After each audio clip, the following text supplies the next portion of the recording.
Now, last week on The Political Correction, we spoke to Steve Tsang, the director of the SOAS China Institute, about what Russia's invasion meant for China and their relationship with Russia going forward. But what does it mean for other parts of the world? And does the unfolding situation mean we're going to see a seismic geopolitical shift or even the start of a new Cold War? Well, joining us to discuss what the situation could mean for African countries and their relationship with global superpowers is journalist and partner at SBM Intelligence, Cheta Nwanze. Cheta, thank you for joining us today. You've argued that a new Cold War spells trouble for Africa. Could you tell us a little bit more about that? Thank you for having me.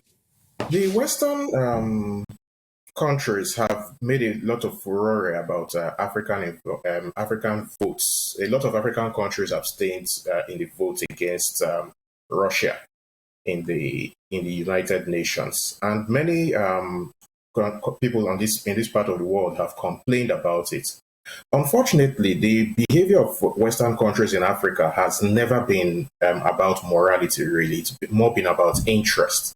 And it was since the Cold War that we had this push for democracy. Prior to the end of the Cold War, Western countries tended to support strong men in this part of the world, in our part of the world. And we believe that as we are entering a new Cold War with a Russia-China alliance on the one hand, it's very likely that we'll see Western countries begin to behave in those ways that they used to behave back in the 60s.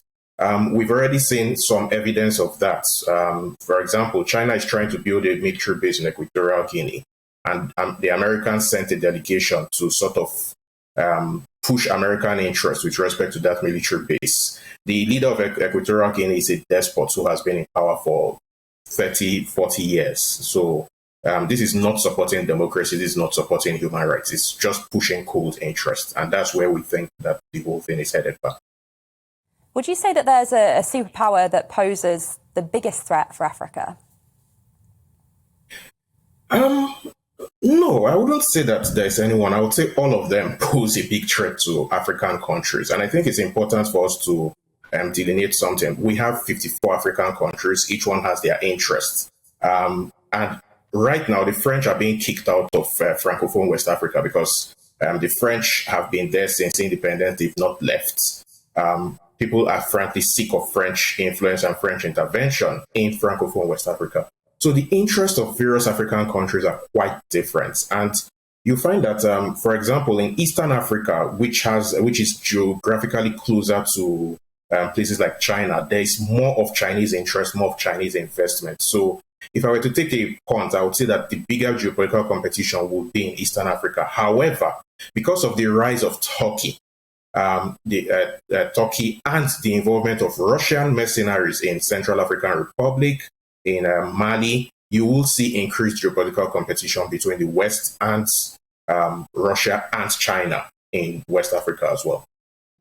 Thanks, Cheta. And one thing I want to ask you about, there have been reports of potential racism at the Polish border with some of the refugees fleeing from Ukraine. What are your reflections on that? Unfortunately, it's something that has happened. We have 76,000 African students in Ukraine, thereabouts. A large number of them Nigerian, and many Nigerian students took to social media to show videos of themselves being pushed back by Polish and Ukrainian border guards, prevented from entering trains, made to walk very long distances, and even when they got to the border, they were still told only Ukrainians allowed through.